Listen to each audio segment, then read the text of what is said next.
Sa ulo ng ating mga balita. Committee hearing hinggil sa aplikasyon ng Electricity Supply Agreement sa pagitan ng Ormeco at Power One ikinasana ng SP. Ilang guro at estudyante sa lungsod nagbigay ng reaksyon sa pagpapatupad na no homework and project on weekends policy ng DepEd.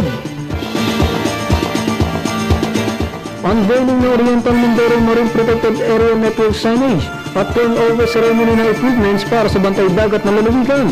May sinagawa. Magandang gabi, Oriental Mindoro.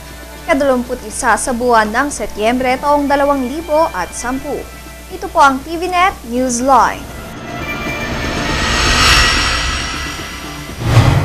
At sa detalye ng ating mga balita, upang mas mapangalagaan ang yamang dagat ng probinsya, higit ang marine protected areas ng lalawigan. Isinagawa ika-20 ng Setyembre ang unveiling ng Marine Protected Area Network signage at turnover ceremony ng mga kagamitan para sa mga bantay dagat na kanilang magagamit sa pangangalaga sa karagatan na nagmula sa Conservation International Philippines. Sa nabanggit na programa, ilang mensahe naman ang ibinahagi ng mga dumalong panauhin, gaya ni Provincial Administrator Angel Saulong, Country Executive Director CI Philippines Romeo Trono, Vice Governor Humerlito Dolor, Hola Mayor Leandro Panganiban Jr. at Oriental Mindoro Bantay Dagat and MPA Network Chairman Eli Vargas hinggil sa kahalagahan ng naturang programa. Matapos naman nabasahin ang nilalaman ng Statement of Support para sa Sustainability ng MPA at Law Enforcement Programs, isinagawa ang paglagda dito ng mga dumalong opisyal bilang pagpapakita ng kanilang pagsuporta sa nabanggit na proyekto. Ikinatuwa naman ng municipal agriculturist mula sa iba't ibang bayan sa lalawigan ang ipinagkaloob ng mga kagamitan ng CI Philippines gaya ng GPS, life vest, megaphone, netbook, searchlight at waterproof binocular na malakian nilang may tutulong sa mga bantay dagat.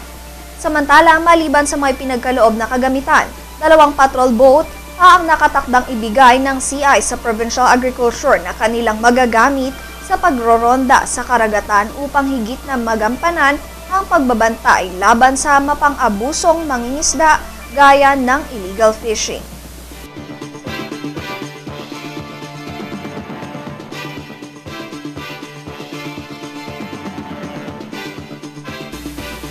Magbabalik po ang TVNet Newsline. I want my beating back. Let's go.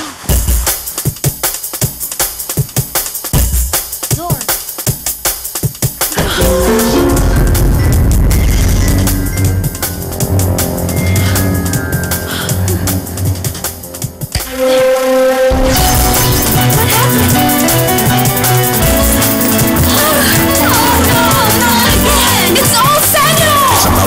On HD LCD Sanyo. Bakit ka kasi kumabit? Alam mong di tama yan, di ba? Huwag ka nang gumamit ng pag-aari ng iba. Nakakaperwisyo ka sa mga legal na cable. Lumalabo ang signal nila. Mahiya ka naman, hoy. Illegal na cable mo, putulin na. Ano, gusto mo bang umabot pa sa kulungan? Umiwas ka na sa gulo tsaka skandalo. Huwag maging kabit. Pakabit ng tama ngayon. Supported by PCTA. Kaugnay ng patuloy na promosyon ng paggamit ng organic fertilizer sa mga magsasaka, isinagawa kanina ika-21 ng buwang kasalukuyan sa tanggapan ng Agricultural Training Institute Regional Training Center, Region 4 Mimaropa, ang awarding ng vermicompost facilities sa may 27 benepisyaryo nito. Ang naturang compost facilities ay bahagi ng Organic Fertilizer Production Project ng Kagawaran ng Agrikultura ay na rin kay Bureau of Soils and Water Management Soil and Water Area Coordinator Joven Espinelli. Ang ating programa ay yung tinatawag nating Organic Fertilizer Production Project. Ito is isang support program natin regarding sa organic agriculture. At dito ay mayroong tayong 2 component. Yung tinatawag nating establishment of Trichoderma Production Laboratory. Laboratory yan wherein yung nagpo-produce tayo ng trichoderma at itong trichoderma na ito ay ini-spray natin doon sa ating mga dayami. At pagka-spray natin within 3 to 4 weeks yan ay totally decomposed na yan at pwede na tayo mag-start ng land preparation. So yung ating dayami na yan, na decomposed na dayami, is magsisilbing organic fertilizer. So sa pamamagitan yan ay marireduce natin ang paggamit nitong inorganic fertilizer as much as 30%. So yun ang kagandahan nitong ating trichoderma application. Anya pa, hindi lamang ang magandang epekto nito sa produksyon ang kanilang tinitingnan, kundi maging ang epekto nito sa lupa sa pagkakaroon ng iba't ibang sustansya. Hindi lang production ang pinag-uusapan natin dyan eh. Yung residual effect niya sa lupa. Kasi at time na gumamit tayo ng organic fertilizer, na-enhance yung capacity ng lupa to release yung mga na-trap na nutrient, especially yung nitrogen, potassium, and phosphorus. Nagiging maganda yung aeration niya, at kapag gumanda ang aeration, nagkakameron na magandang penetration ng ang ugat sa ating mga lupa. So aside from that, doon naman sa nutrient na ibibigay niya sa lupa, although hindi siya kasi effective ng inorganic fertilizer. So ang kagandahan niyan, itong paggamit ng organic fertilizer is mas mura siya and easily to produce.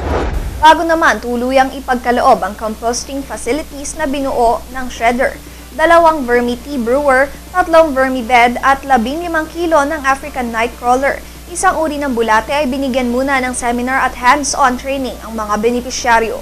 Karamihan naman sa mga tumanggap ng nasabing pasilidad ay farmer cooperatives at 2 government research stations, kabilang na ang ATI-RTC 4B na pinamumunuan ni Center Director Pat Andrew Barrientos. Ang vermicompost ay isang uri ng high-grade organic fertilizer at ang teknolohiyang ginagamit dito ay may mabisang epekto sa pagpapaganda ng ani, hindi lamang ng mga palay, pati na rin ng mga gulay.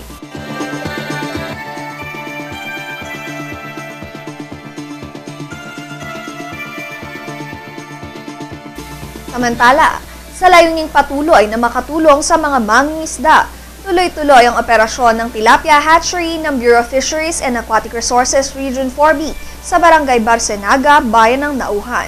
Ang naturang hatchery ay pinagmumulan ng mga semilya at ng saline at Get Excel tilapia na dinadala sa iba't ibang probinsya na sakop ng rehiyon ng Mimaropa. Dahilan sa ang lalawigan ng Silangan Mindoro lamang ang may malawak na freshwater area sa Region 4B, kung kaya't dito napiling ilagay ang tilapia hatchery ng BIFAR. Ayon kay BIFAR 4B Extension Training Communication Division Chief, si Rila Perez, sa kasalukuyan nasa 4,320 na ang breeder dito, ngunit dahilan sa mas pinalawak nila ang hatchery na umaabot ng 8,100 square meters ay nagkaroon sila ng annual target na 6,720 breeders. Prioridad naman na pagkalooban ng fingerlings ang mga LGU na humihingi nito